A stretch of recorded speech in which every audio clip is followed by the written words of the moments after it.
This video will step through the process of editing your digital audio recording so that you can complete the first project of Module 2 for Music 1070. And this project, or this video, will assume that you have made a recording narrating your digital audio recording and playback process, and that you have that file on your computer. So you can transfer that file from, like, let's say you used your smartphone to make that recording. You can email that file to yourself and then bring it up on a computer, bring your email up on a computer and download that file. There are other ways to transfer from phone to computer, but that seems to be the easiest way that I know of. Another way, of course, to complete this process is to make the recording using the blue Snowball microphones in the lab. And then that recording will already be on your computer workstation in there. So let's go into Logic and step through the techniques that we talked about in class and a few extra. So when you start up Logic, you get this window that asks you about your I/O settings, and that's fine. Let's create 5 tracks. Let's create a whole series of tracks. And I'm going to make the tracks bigger by zooming out a little bit, and so that they're a little bit larger. And I'm going to find, using Finder, the 1 to 10 file. This is like our guinea pig file that we're going to use to play around with. But this will be your recorded audio for your narration. Next, I'm going to go in and talk a little bit about cut, copy, and paste, and splitting a region or splicing. And so I'm going to zoom in a little bit more. And zoom out, I guess, is probably the better term. Zoom out, and find use my cursor to isolate one of the words here. And if I select the region and hit Command T, I'll split that region there. And then I can copy it, and then select a new track and paste it down there. Note that I had to select the track to paste it where I wanted it to, where it determines this selection, and then where my cursor is determines where that track will be pasted. So we have to know exactly where we're going and how to navigate that space. Next, we can talk about the trim tool, which is exposed if you hover over the bottommost portions of your region, right? You can expose more of the region or less of the region. I can loop that out, right, by exposing the loop function on the top right. And if I trim after looping, it affects the rest of the loop region. 6 6 6 7 6 8 6 6 9 6 10 6 6 6 6 6 6 6 7 6 8. So let's say I want to kind of make an echo effect on the word 6. 6 6 6 7 6 6 6 6 9. The proper echo effect, that repetition needs to fade away. And the easiest way to do that is through automation, or one of the easiest. There's multiple ways to do anything in these things, in these programs, but honestly, the best way to have control over that is through automation. So automation is found with the A key. Press the A key, you get a new overlay view of Logic, where if you click into your track, you see now this line. This line is associated with the volume function of your mixer, and you can control the way that the track behaves over time by clicking in this line and making breakpoints and just moving the breakpoints around with your mouse. 6 6 6 7 6 6 6 6 9 6 10 6 6 6 6 6. Okay, so now my loop will fade out. You've noticed 6 6 6 7 6 6 6 9 will 6 move 10 downward according to the adjustments I've made to it.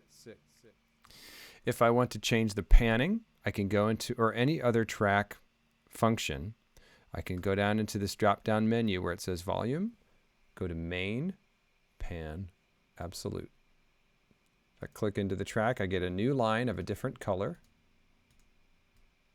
and I can move from left to right in the panning in the stereo field. I can create as many breakpoints as I want to.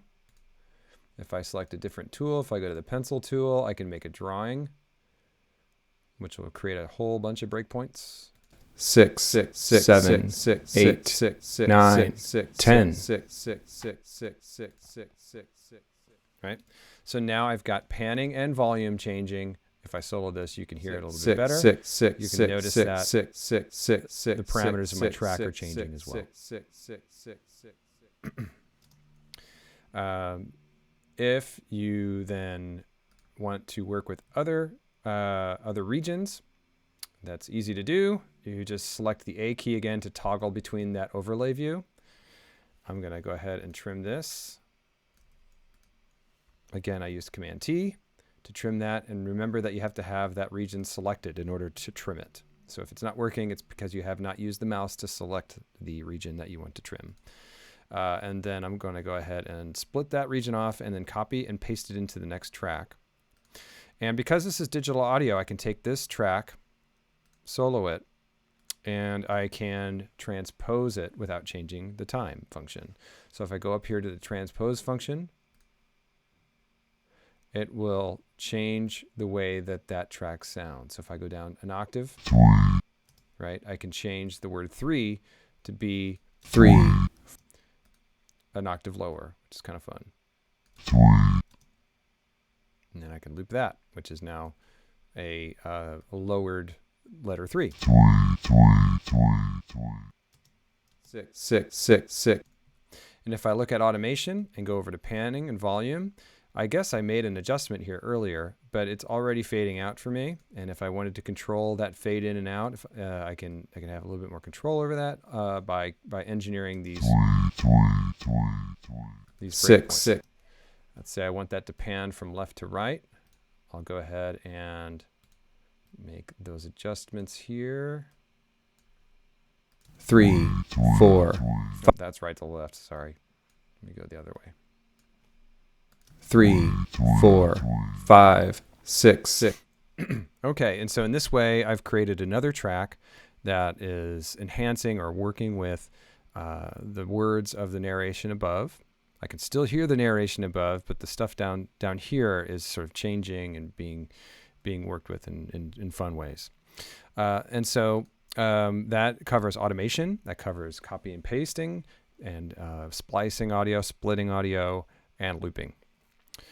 So let's now go to effects. So let's say I want to copy and paste this region down here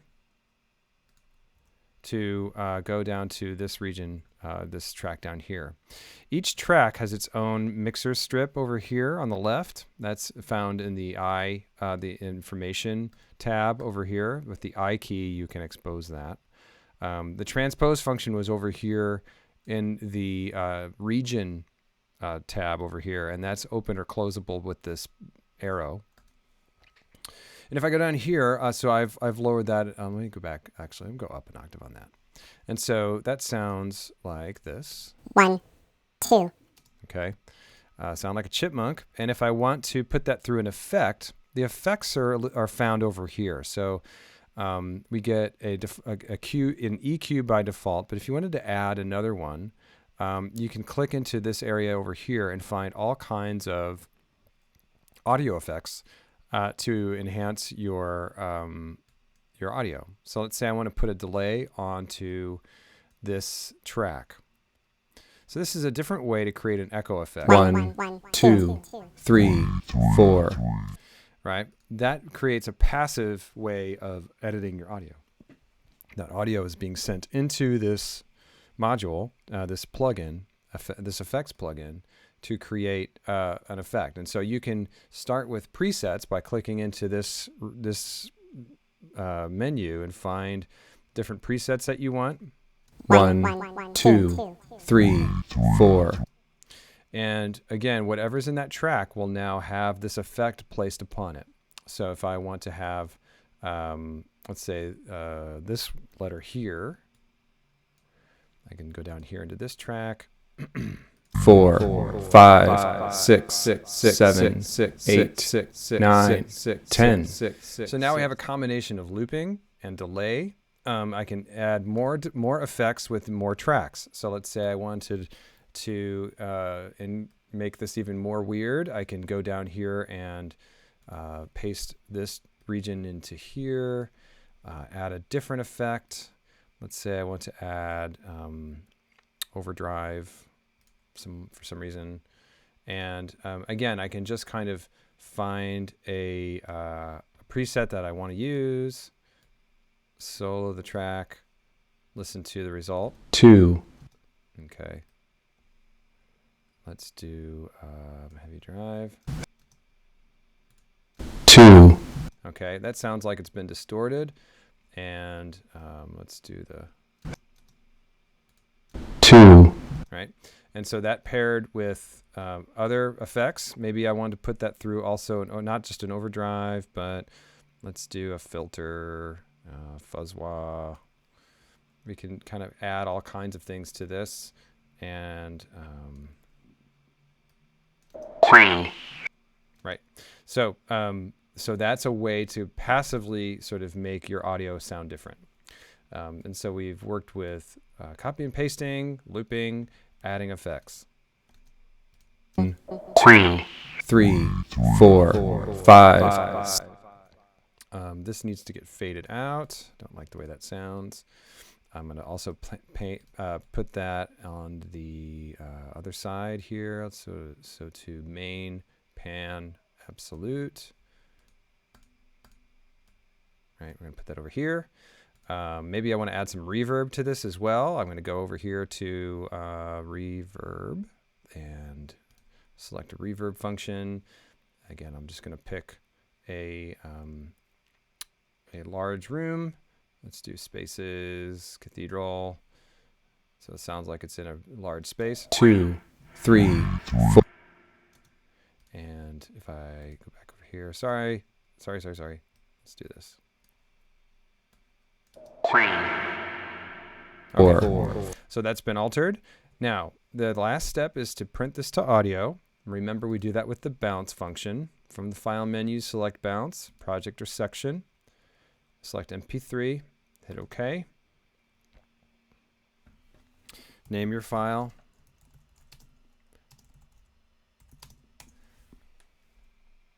And then it will go through the whole file. Apparently, there's a whole lot of extra space on the back end of this. So that's not great.